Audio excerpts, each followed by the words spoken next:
Olá, meus amigos e minhas amigas. Bom dia, boa tarde, boa noite. Para você que está nos ouvindo aí do outro lado do nosso podcast. Eu sou o Bernardo Surusso, o CEO aqui da Bcrypto, e hoje vamos falar sobre fácil, sobre mercado de capitais, com uma pessoa interessantíssima para nos dizer de dentro tudo o que está ocorrendo e como está ocorrendo e qual que é a visão do regulador, a CVM, para o nosso mercado. Bom, hoje comigo aqui está no nosso ABcast, nesse episódio 33, Marina Coppola. Marina, diretora da CVM. Marina, muito obrigado por estar aqui, muito obrigado por ter aceito o nosso convite, muito feliz mesmo. A gente tem uma ótima interlocução com a CVM, a gente tem um ótimo bate-papo, já vieram aqui outras pessoas da CVM, vem André Pássaro, vem Bruno Gomes, vem Nathalie, e eu estou muito feliz que você está aqui para que a gente possa fazer esse bate-papo hoje. Bernardo, o prazer é meu. Muito obrigado. Eu agradeço a você pelo convite, à Bcrypto. Eu sou advogada de formação, sou diretora da CVM desde janeiro de 2024. Espero não derrubar a sua audiência, porque eu brinco que o regulador é sempre quem traz o Guaraná quente para a festa, né? E esse é um pouco o nosso papel, de certa forma, mas estou aqui animadíssima para conversar com você. Ah, não tem Guaraná quente, não. Pode contar aqui com todos os avanços que nós estamos tendo, né? Até inclusive a última visão, o último bate-papo que a gente teve lá durante o evento, né, no Token Summit, que foi promovido pela LIC e pela Oliveira Trecho, com o apoio aqui da Bcrypto. Por sinal, tá lá nas nossas redes sociais, confira lá. Só novidade boa, só tem coisa boa, né? A gente eu de fato também creio que os nossos reguladores estão trabalhando para que o mercado brasileiro cresça, né?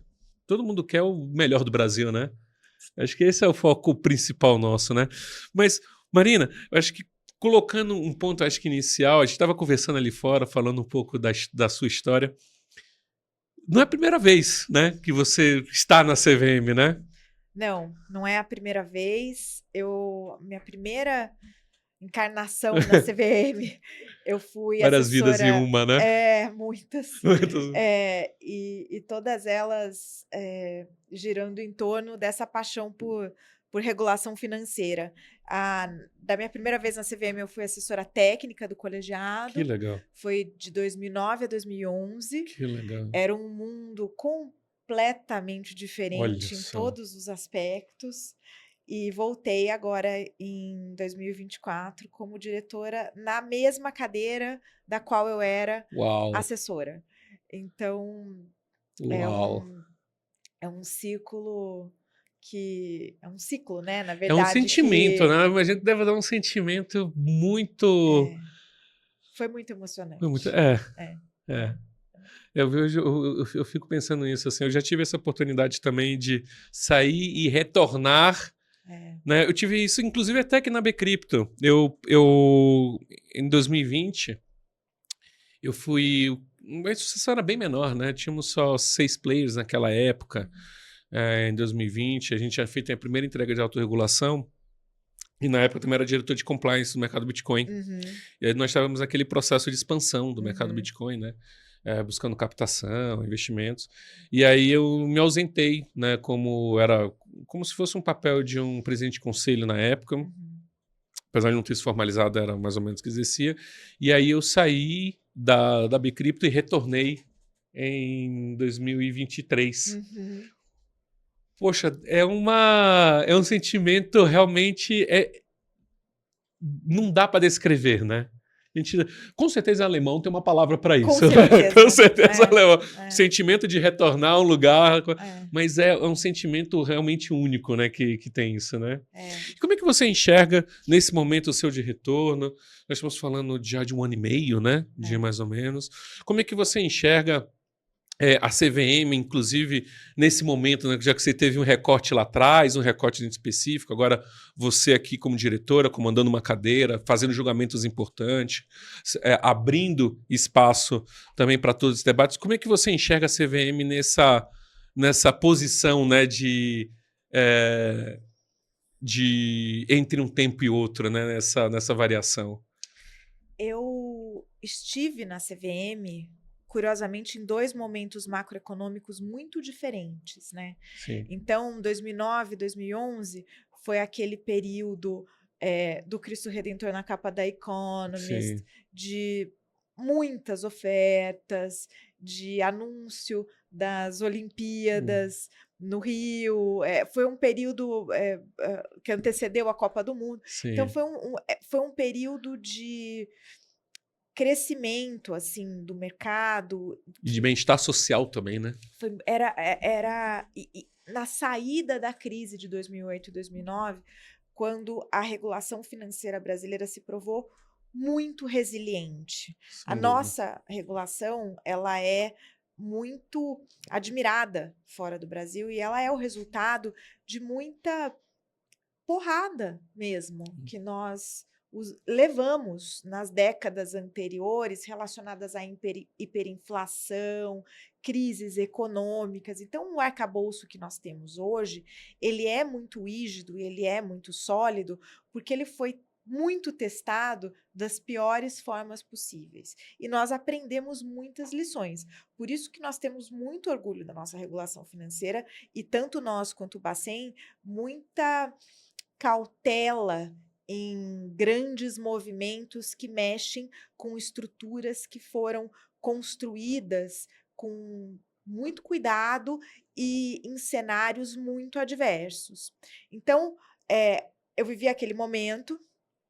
Hoje, né, a gente vive um momento muito diferente, a nossa janela de ofertas de equity está fechada já há bastante tempo, é um cenário de taxa de juros, não só aqui como lá fora, muito alto. Na verdade, a janela de ofertas ela está bastante restrita, não só aqui, mas É no no resto do mundo, mundo, né? Assim, verdade. a Associação das Bolsas de Valores do Mundo disse que esse é, se não o maior, mas um dos maiores intervalos sem grandes ofertas de equity no A mundo famosa todo. estiagem, Uma né? Tá como estiagem, estiagem e é um de momento ações, de que IPOs. é muito, eh eh eh, o mundo todo, né, Sim, tá enfrentando muita volatilidade, muita incerteza, as janelas realmente bastante restritas. sim.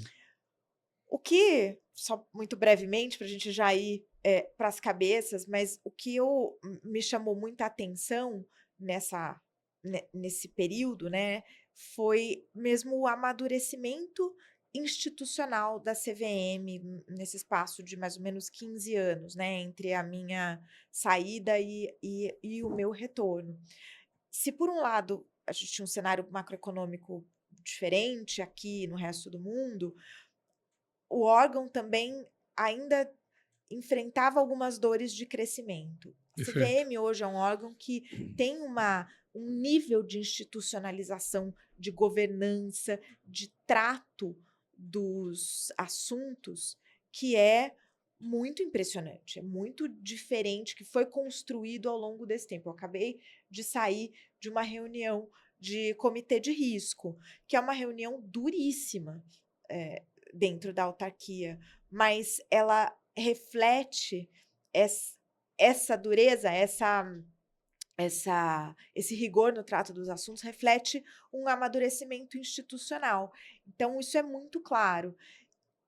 É óbvio, né, que também é uma CVM diferente de outros aspectos, com muito menos orçamento, muito menos pessoas, sem concurso. Então, a gente enfrenta dificuldades materiais que são muito sérias.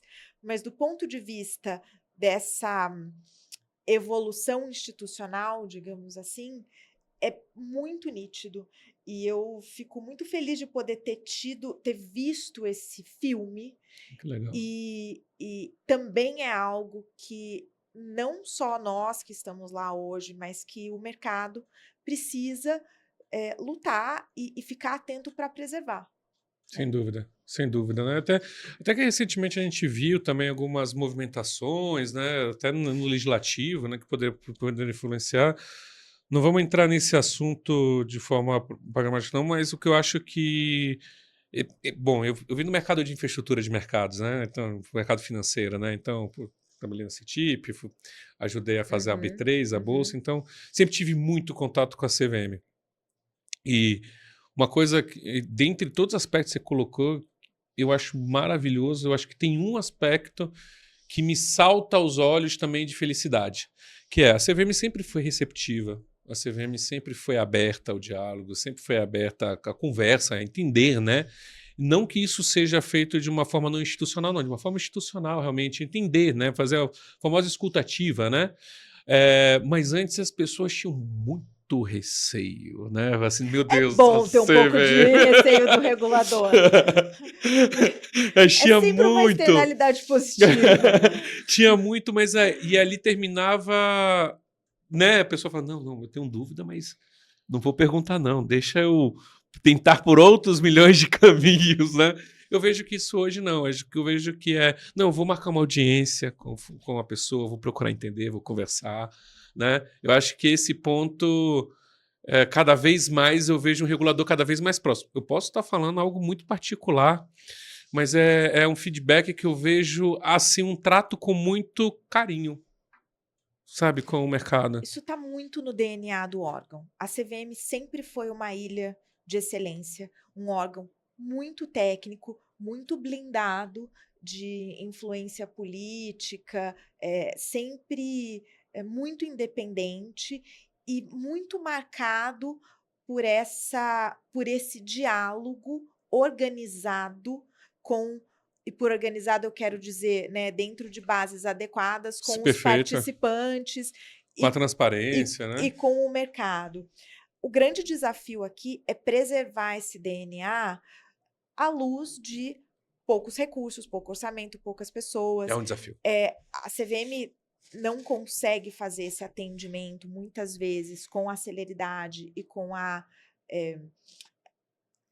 atendendo à expectativa, né, que o participante tem, muito por falta de recursos, né? Se nós tivéssemos mais recursos, mais pessoas, esse diálogo seria até mais intenso.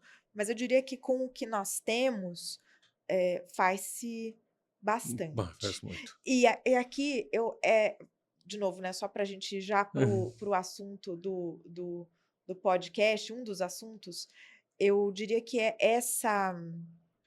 E aí você me corrija se eu estiver enganada, Imagina. mas eu diria que esse DNA da CVM, ele floresceu bastante nas discussões, ou se mostrou muito evidente nas discussões relacionadas a ativos digitais Perfeito. e ao mundo cripto. Nós falamos sobre isso Sim. naquele evento outro dia, e a CVM adotou uma postura institucional de não rejeitar o novo, mas de buscar entender e dentro daquilo que entender o que era a sua competência, o que não era, porque tem um grande pedaço do mercado de ativos digitais que não tem a ver com a CVM, efetivamente, mas dentro daquele recorte que nos cabe, tratar isso da forma mais adequada possível, adotando um ponto de vista ideologicamente neutro, que eu acho que foi muito importante, Perfeito. diferente do que se viu em outras Perfeito. jurisdições, Perfeito. e buscando soluções que procurassem salvaguardar as conquistas que nós tínhamos em outras esferas e que poderiam ser aplicáveis aqui, como, por exemplo, questões relacionadas a gatekeepers, prestadores de serviço, administração de conflitos de interesse. Então, essa postura me parece que foi muito acertada. Foi. E aí eu tenho que te falar que todo aquele período, né, que a gente estava fazendo a discussão, e principalmente que foi em cima do ofício número 4 ofício número 6, foi tão positivo porque em todo momento a gente via o cuidado de falar o seguinte: olha, gente, a gente não está sendo contra, a gente quer dar um direcionamento, quer tratar o assunto, né? E eu acho que isso que trouxe uma confiança por parte do mercado, confiança no sentido de, poxa, não está acontecendo como nas outras jurisdições, que era essa uma grande preocupação, né? Naquela época vamos lembrar que os Estados Unidos, dentro internamente, uma guerra gigante, né? E a CVM, inclusive, eu falei isso até hoje, a nossa CVM, nosso regulador, tomou atitude não inesperada, mas eu diria a atitude mais correta que nós enxergávamos no mundo em relação àquilo. Que foi o que você disse. Poxa, por que eu vou barrar? Deixa eu trazer para cá, acomodar. Deixa eu ver se essa planta cresce. Porque se ela crescer, a gente adapta outras coisas, cria outras coisas, né? Mas não vamos matar isso. Isso foi tão benéfico que, isso eu sempre ressalto, a gente saiu de mercado de crowdfunding que era 45 milhões, eu não lembro bem o número, Marina, peço até desculpas por isso, mas passamos para o mercado de 1,3 bi.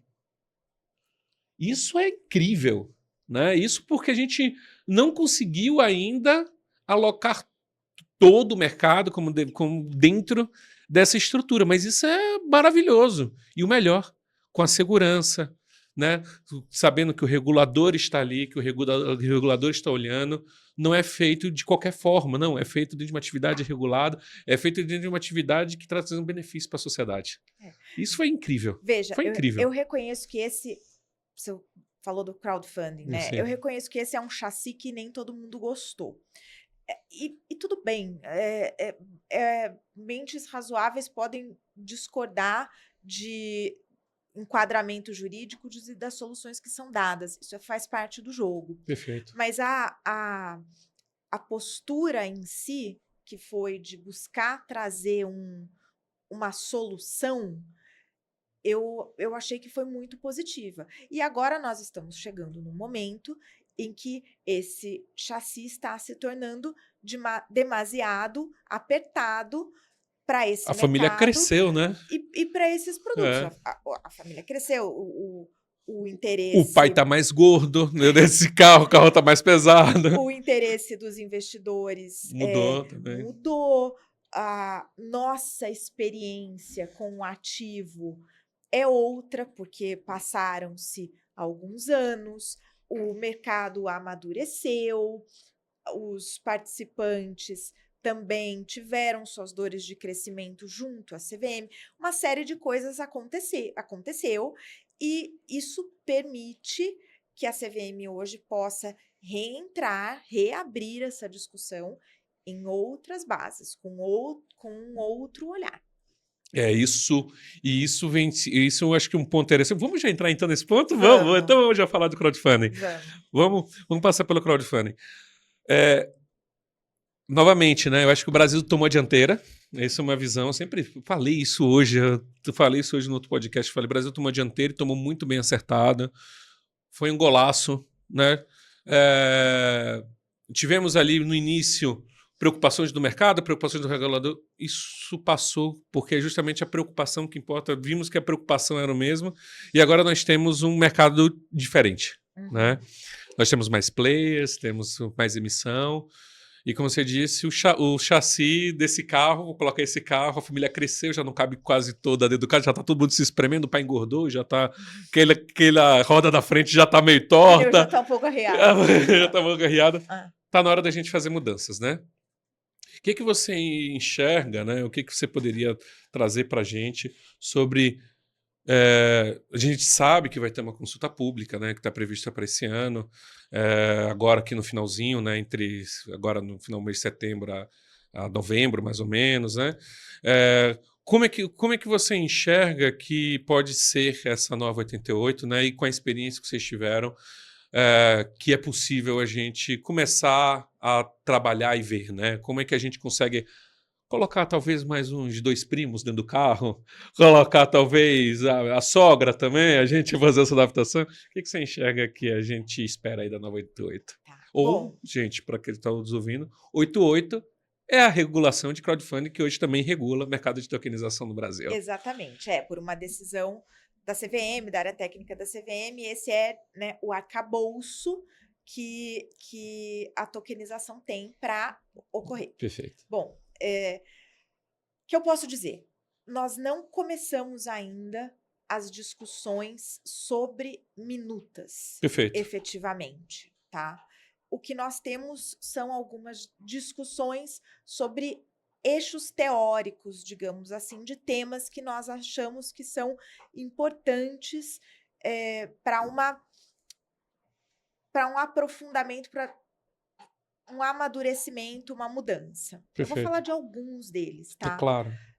Primeiro, volumes é uma discussão que, né, desde que toda discussão sobre limites e volumes, ela fica antiquada no momento em que a norma sai na rua. Isso é verdade. Então, essa é uma discussão que Isso é verdade. sempre que ela é ongoing. É verdade. Isso, regime informacional, que também, né, era bem adaptado para uma realidade do crowdfunding que é diferente da realidade da tokenização. A discussão do lock-up.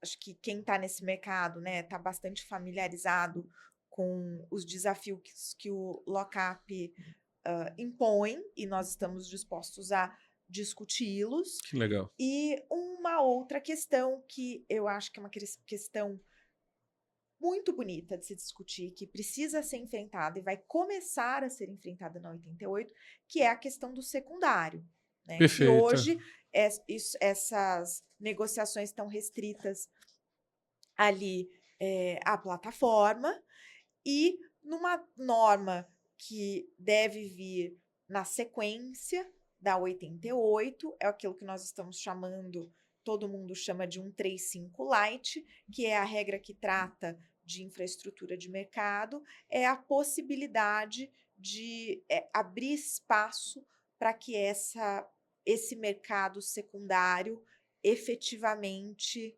exista. Perfeito. Perfeito. Esses são, eu diria, os principais eixos. Tem um que eu deixei de mencionar, que também diz respeito à distribuição por corretoras, por distribuidoras, que também é algo que a gente está estudando. Eu, obviamente, acho que todos esses assuntos são meritórios e vão entrar na pauta de uma forma ou de outra. Eu acho que o caso do secundário é especialmente importante. Sem dúvida. Sem dúvida. Eu não tenho nem como dizer, porque todos esses pontos que você trouxe são pontos muito positivos, né? São pontos realmente de discussão. E eu achei muito interessante que você falou que o limite ele se torna justamente já defasado Defasado na saída. na saída. Sempre assim. É sempre assim. Saiu, aí, né, hoje o limite, se eu não me engano, é 15 milhões por atividade, se eu não me engano. Aí, no dia seguinte, se aumentar para 50, para 100, seja lá qual for o valor, né? Colocar um outro número, 1 bi, né? Aumenta para 1 bi. No dia seguinte vai ter, mas eu queria fazer 1 bilhão e 1, né?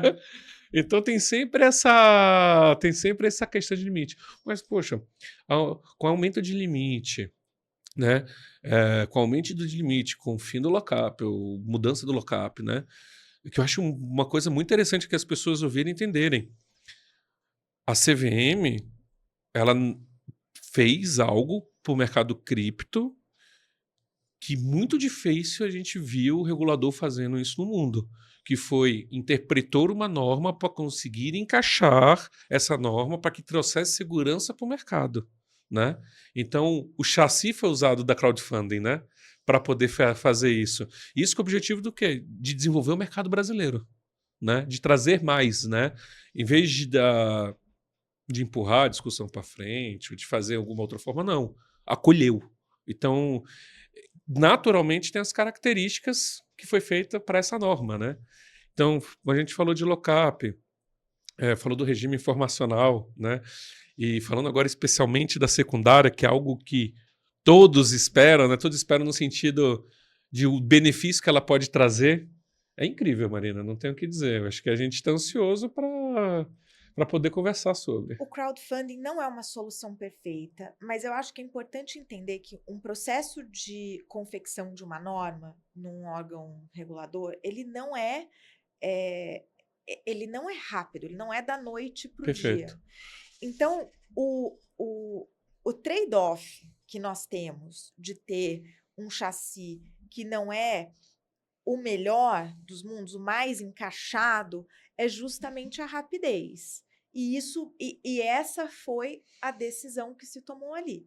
Agora que a gente já tem uma experiência, né, mais profunda, os participantes também estão mais maduros, a gente tem condição de fazer ajustes que sejam mais tailor-made, digamos Perfeito. assim. Fazer aqueles ajustes para o De mercado. alfaiate. Exato. Você falou sobre ajuste de carro, me lembrou uma coisa super pessoal. Meu primeiro carro, eu precisava ter um carro, porque eu trabalhava como consultor na KPMG, para cima e para baixo. Eu preciso comprar um carro. Na época não tinha condição financeira ali, né? Então, começando a vida, trabalhando. Comprei um Celta. Imagina uma pessoa do meu tamanho, 1,86 m, com 110 quilos, entrando num Celta. Mas era o ajuste que tinha. Mas ele te levava Me para levava. onde você precisava ir, certo? Pronto. Então, Depois você trocou. depois troquei. É. Aí depois eu troquei. Depois eu fui para um carro maior. É. Mas eu acho que esse é o acerto. É a gente não querer fazer o perfeito. Toda vez que a gente... Historicamente no Brasil, né? Toda vez que a gente tenta fazer o perfeito, demora tanto para sair, que quando sai... Ainda que a gente sempre mire no perfeito, Aí e vem a gente segue mirando no perfeito. Exatamente. Eu vejo com muitos bons olhos. Eu estou colhendo feedbacks muito bons sobre isso. Eu vejo que as pessoas estão ansiosas, o que é um ponto de vista positivo. Todos esperam, de fato, que, novamente, o mercado de tokenização brasileiro é maravilhoso, né? Ainda mais quando a gente olha a taxa de juros no Brasil, a gente falou um pouco sobre isso, mas o mercado internacional, né, está sofrendo uma grande pressão inflacionária de juros, né? Então, especialmente os ativos brasileiros também, apesar da gente não ter muita oferta de equity, por outro lado, a oferta de dívida, né, é muito atrativo. É muito atrativo. E quanto mais pessoas conseguirem ter acesso a isso, né, por meio da democratização da tokenização, todo mundo ganha, né? E isso é uma coisa tão interessante, porque na minha primeira encarnação na CVM, um dos grandes mistérios do mercado brasileiro era como fazer o mercado de dívida crescer. Olha só. Esse era uma das grandes... Porque a verdade é que o mercado de capitais desenvolvido é um mercado... ele não é feito só de IPOs, ele é feito de... Perfeito. Ele é feito de diversidade de produtos e de profundidade de mercado. Ele envolve uma série de coisas, um secundário que seja saudável. Quando a gente olha para o IPO como a única métrica de sucesso de um mercado de capitais, essa é uma visão muito pobre. Na verdade, o mercado de capitais, é por isso que eu acho que a discussão do secundário ela é tão importante, ele é feito pelas pessoas que estão ali no dia a dia investindo sua poupança e financiando a atividade econômica em oferta primária, mas também sustentando a existência das ofertas primárias a partir da existência de um mercado secundário. Então, olhar só para o initial public offering, a oferta pública inicial, é glamuroso, mas é apenas uma visão hollywoodiana do que o mercado de capitais, como o mercado de capitais funciona. Mas é a visão de Wall Street, né? Que não necessariamente é o mercado de capitais. É a versão do filme de Wall Street. Porque, é isso. Na verdade, o Wall Street está olhando bastante para o mercado de dívida. Verdade. E o mercado de dívida no Brasil sempre foi muito mirrado. E ele cresceu muito nos últimos anos. E esse é um sinal, um dos grandes sinais que nós temos, que o nosso mercado também evoluiu. E a nossa expectativa é que com à medida em que as condições macroeconômicas permitirem, quando isso acontecer, os participantes, os investidores vão encontrar um mercado muito diferente. É a nossa expectativa. E é nisso que, inclusive, a gente apostou quando editou o Fácil. Vamos entrar no Fácil, então. Me fala um pouco sobre a iniciativa do Fácil, que eu acho que para as pessoas que estão nos ouvindo, né? Fácil, né? É fácil, né? O objetivo é entrar mais em empresas, né? A gente tem um objetivo quanto criptoeconomia, que eu vejo um objetivo mais, vamos dizer assim, social da criptoeconomia é atrair mais as pessoas para a possibilidade de investimentos, né? Ou seja, democratizar mais a forma de investimento, pela possibilidade ali do fracionamento.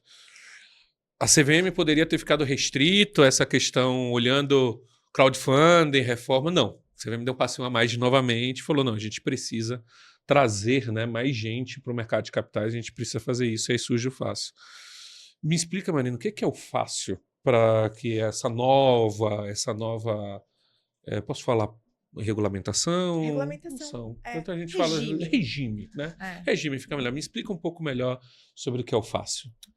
Bom, eu vou dar um passo para trás, que é o fácil surgiu do diagnóstico, do reconhecimento absolutamente correto, que o mercado de capitais, além de todas as outras funções macroeconômicas que ele tem, de financiamento da atividade econômica, destinação da poupança popular, etc., ele também tem uma função importante de ser uma alternativa num cenário de taxas de juros mais desafiadoras, mais altas, digamos assim.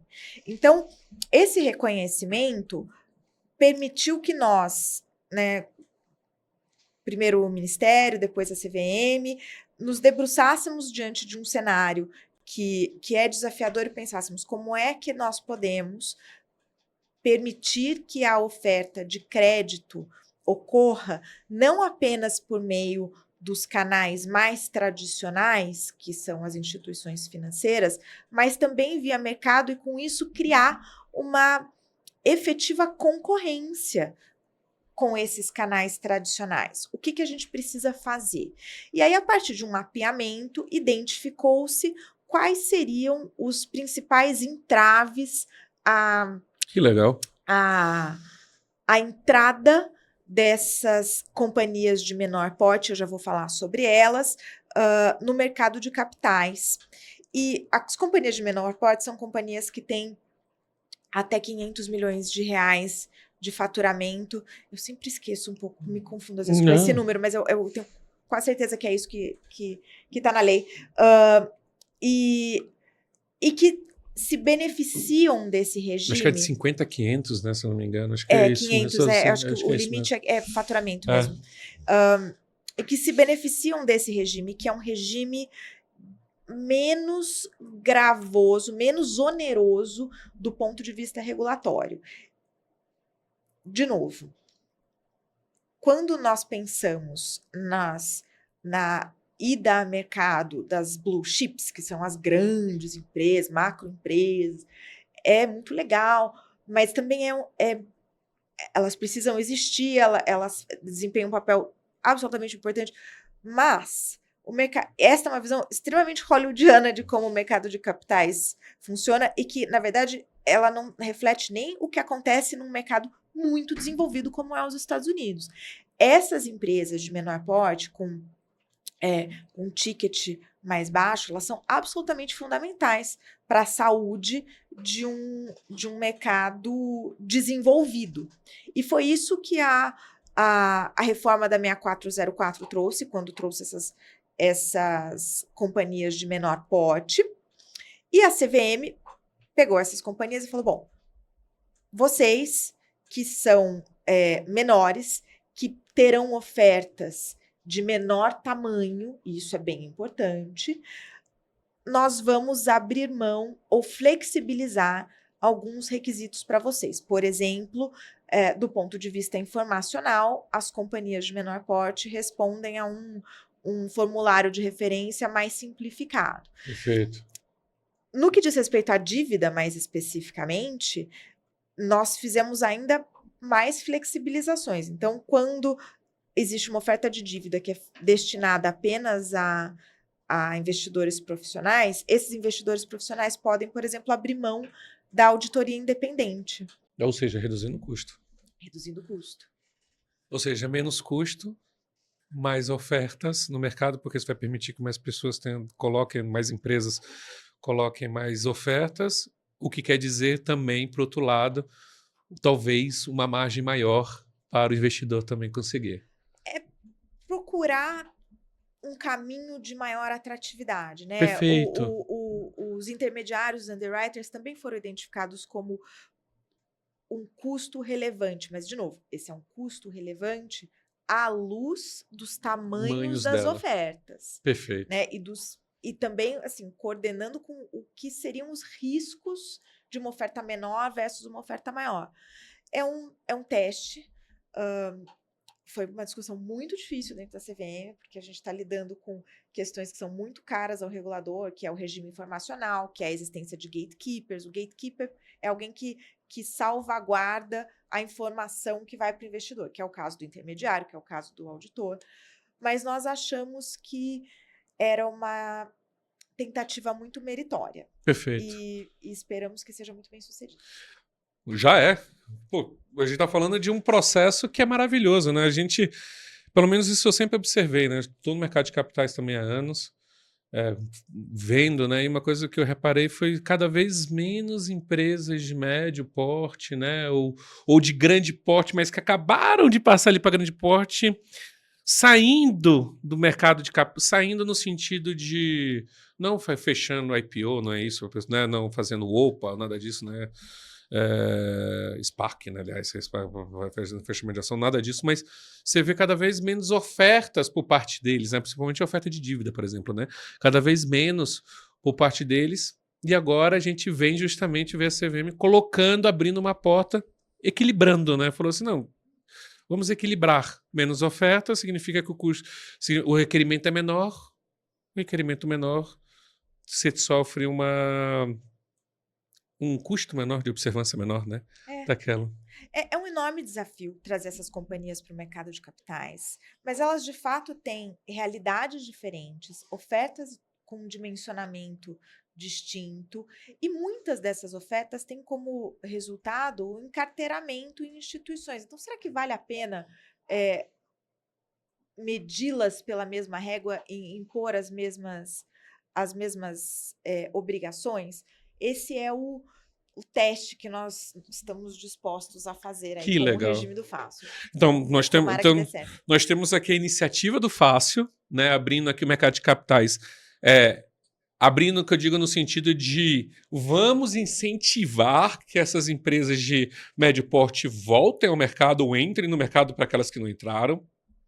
Nós temos a iniciativa da CVM com a modificação da regra de crowdfunding, que é vamos acertar esse chassi ou vamos comprar o carro agora adequado à família, ou mais adequado à família. Não que a família vai parar de crescer, que ela nunca para de crescer, né? Mas vamos trazer, talvez colocar aqui, tirar esse Celtinho, colocar uma Dublô, que já é um carro um pouquinho maior, né? Vamos trazer para poder acomodar mais, para poder trazer, porque isso também está trazendo mais gente para o mercado de capitais, né? Então é uma atitude de desenvolvimento, né? Não é apenas regulatória no sentido de deixa eu ver se você está fazendo certo ou fazendo errado, mas não. É uma atitude de temos que desenvolver, temos que atrair, né? Temos que. Não é aquela visão do xerife que eu quero dizer, é a visão também de tô dando a mão para criando um caminho para que você venha. Isso é incrível, Marina. A CVM tem um mandato que é bem peculiar dentre os reguladores de mercado no mundo, que é desenvolver o mercado. A gente leva isso muito a sério, de novo, né?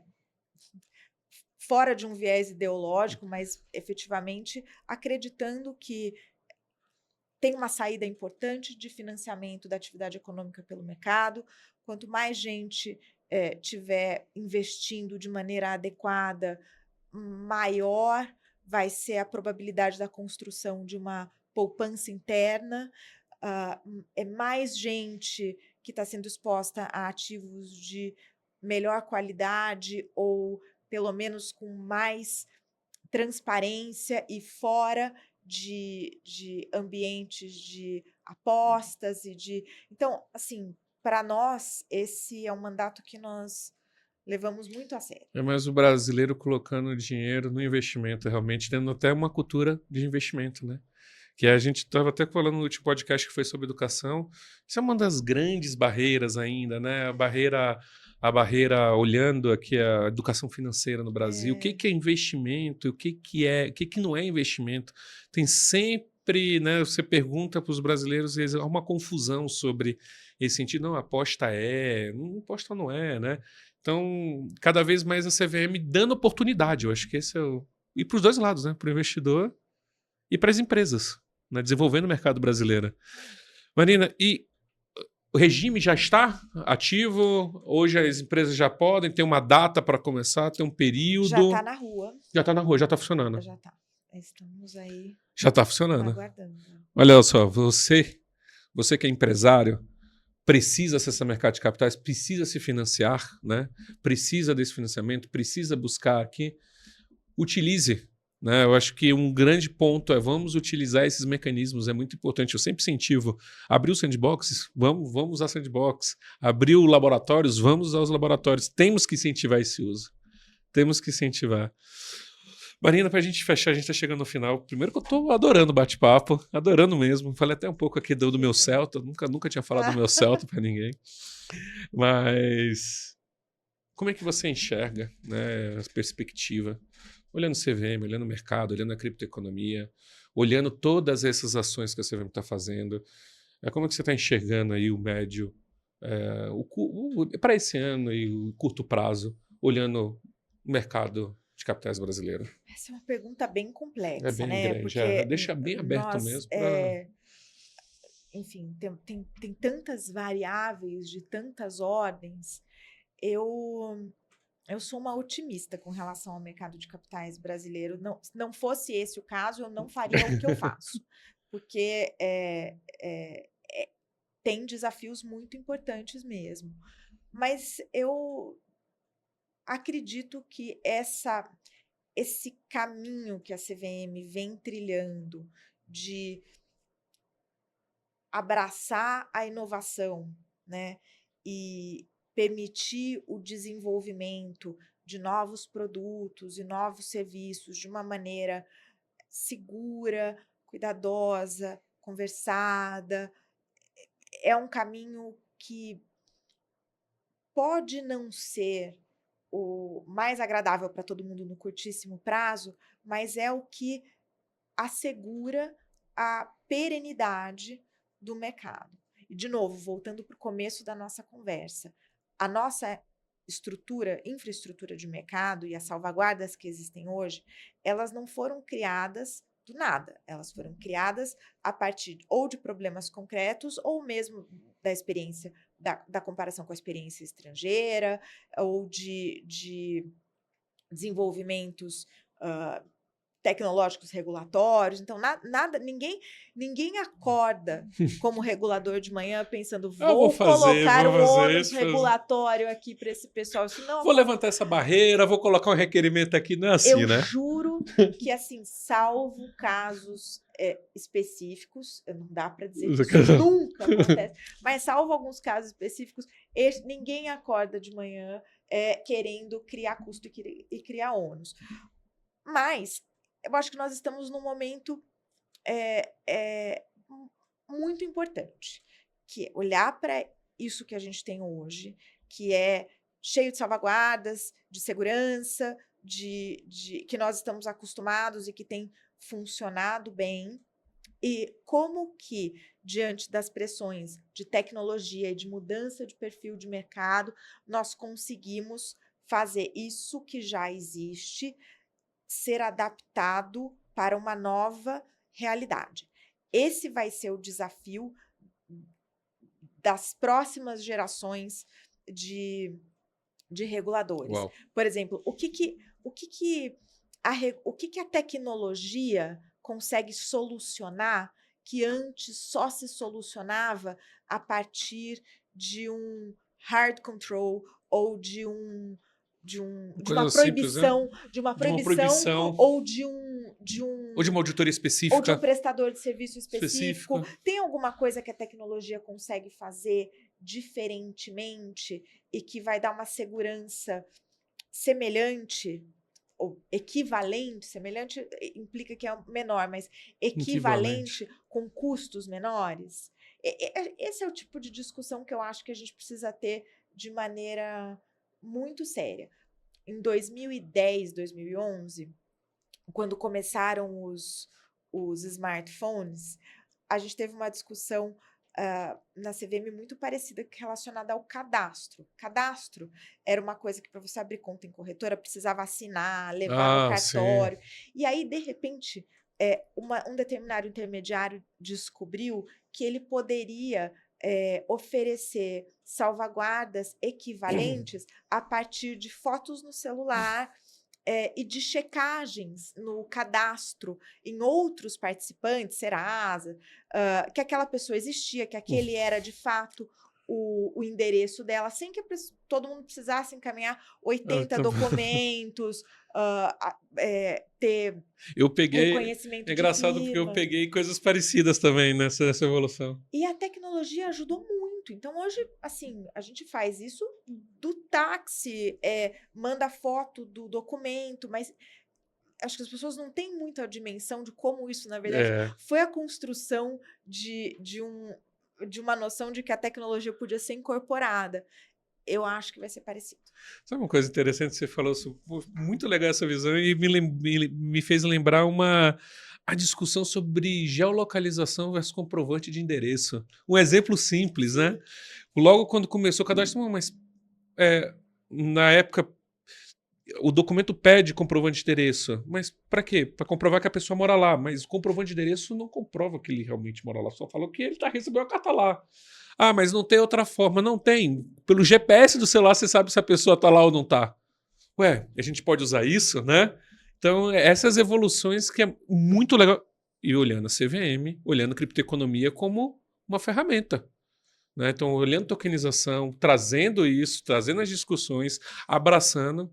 Marina, eu também, minha perspectiva, eu acho que eu também sou otimista, mas eu fiquei mais otimista. Então, cumpri o meu papel aqui. Mas eu fiquei muito mais otimista. Um pouco essa visão. Eu acho que a gente, pelo menos do ponto de vista do regulador, a gente já fez isso no passado, acho que a gente tem condição de continuar fazendo isso no futuro. Tá fazendo isso agora também. Então, a alma está aí, né? Está. A alma está aí. O DNA está aí, não há o que possa fazer. Marina, muito obrigado pelo bate-papo hoje, muito obrigado por ter aceito, muito obrigado mesmo. Sua agenda eu entendo que é lotadíssima e eu sei que deslocar para cá é um ato de agradecimento, então muito obrigado por isso. Senhores, muito obrigado também por terem ouvido aqui hoje esse bate-papo maravilhoso com a Marina Coppola, diretora da CVM. Você que está aí nos ouvindo, quer procurar entender um pouquinho mais também sobre CVM, busca lá, tem um @CVM. Tem no YouTube, tem no Instagram, tem bastante publicação legal. Tem no LinkedIn, tem muita coisa legal. Tem o @CVM Educacional também, com muito material. Você que quer saber sobre o mercado de capitais, não sabe o material por onde começar, procura livros da série Top da CVM. Eu aprendi com esse livro. São maravilhosos. São incríveis, são incríveis. Você vê, gente, o regulador não é apenas o xerife, mas também aquele que dá a mão e ajuda a desenvolver. E isso a CVM tem feito com maestria e muito bem. E para você que quer saber mais também sobre criptoeconomia, entra lá no @bcrypto, no Instagram, no YouTube, no Deezer. A gente tem tudo que é plataforma. É Deezer, é Apple Podcast. Agora nós lançamos a nossa também. Ah, é? Lançamos o Hub Bcrypto. O Hub Bcrypto é uma iniciativa, hub.bcrypto.com.br, uma iniciativa que une os associados da Bcrypto, que une os protocolos de blockchain e une as pessoas que também têm certificações também da Bcrypto no mesmo lugar, para conversar, para desenvolver, para realizações educacionais ou até de inovação juntas. Muito legal. É muito. Parabéns. Vamos dar os nossos 3% de ajuda à população sempre, à sociedade. E, Marina, mais uma vez, muito obrigado por hoje. Imagina, obrigada a vocês pelo convite mais uma vez. Obrigado. Tchau, tchau.